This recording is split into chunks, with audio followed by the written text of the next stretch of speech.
Welcome back. Today in the Infra segment, we'll talk about green buildings. Infrastructure is essential to India's economic growth and overall development. But this construction needs to be green, sustainable and eco-friendly. Green infrastructure construction is the opportunity to use the resources more efficiently while creating infrastructure in an eco-friendly manner with minimum environmental damage. Here is a detailed report by our correspondent.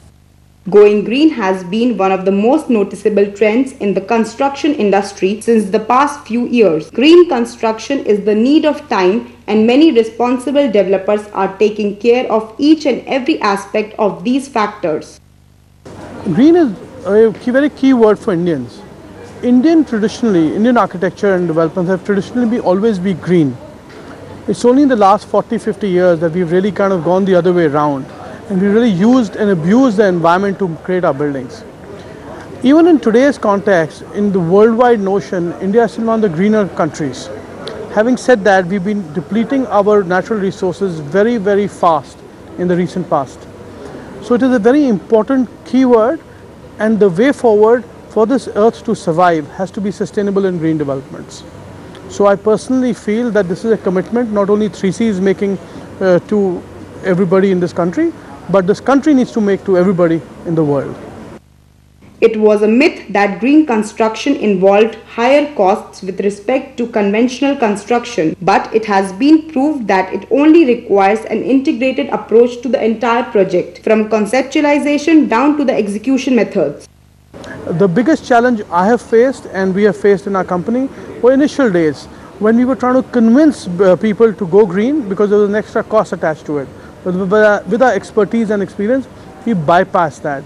Now the delta cost is only 3 to 5%, which is minimal in terms of what returns you get. Green building can be constructed in cost comparable to conventional building, provided the relevant issues are understood and incorporated at the design stage itself. State governments have been extremely proactive. You are sitting in Noida.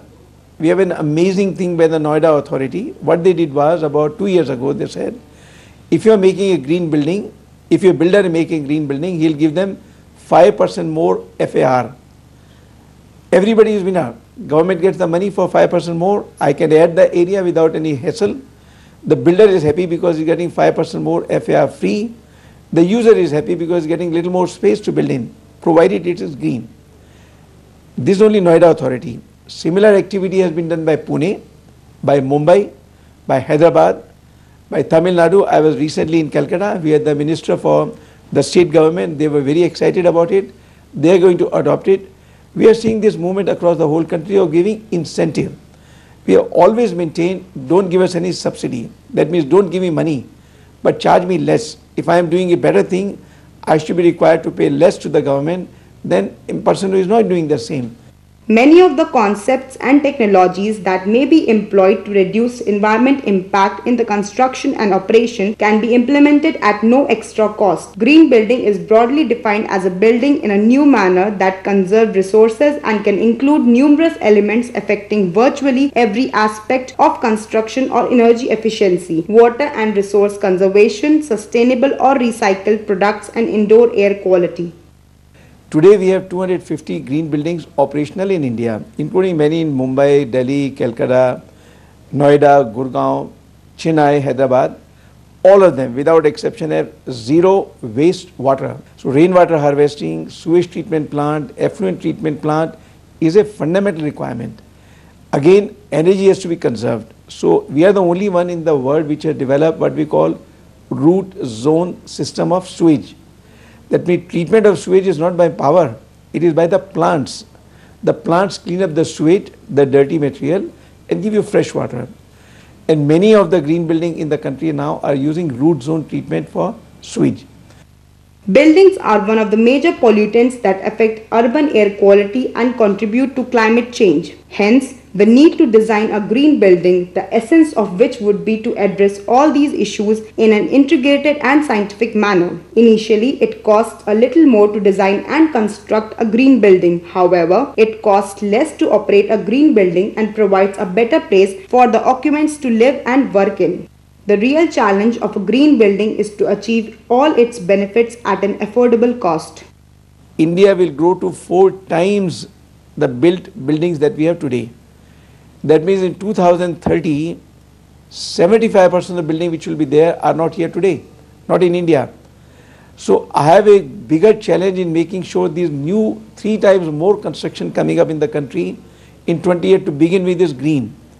Then we are addressing the old construction. Especially the government has given now directive for all old government buildings, they have to be green certified. That means they have to adopt the green construction. How do we adopt the green construction in the building? We can't break the building. We insulate the building, we change some of the glass, maybe reduce the amount of glass, we change our toilet fittings to low flow fixture, we change our light to CFL light, we change the appliances to BEE rated appliances. By these we are making the building green which are existing already. The Indian building industry is highly decentralized, with people engaged in design, construction, equipment installation and renovation works, and there is limited interaction among the groups, thus disabling the integrated green design and application process. Hence, it is very important to define and quantify sustainable building practices and their benefits. It is also important to separate the role of different participants in ensuring that the building consumes minimal resources over its entire life cycle and leaves behind a minimal environmental footprint. With this, we come to an end of this edition of Power News. Keep sending us your suggestions and views at powernews@zeenetwork.com or call us on 011-405-60701. Do join us next week for more news and updates. Till then, goodbye and take care.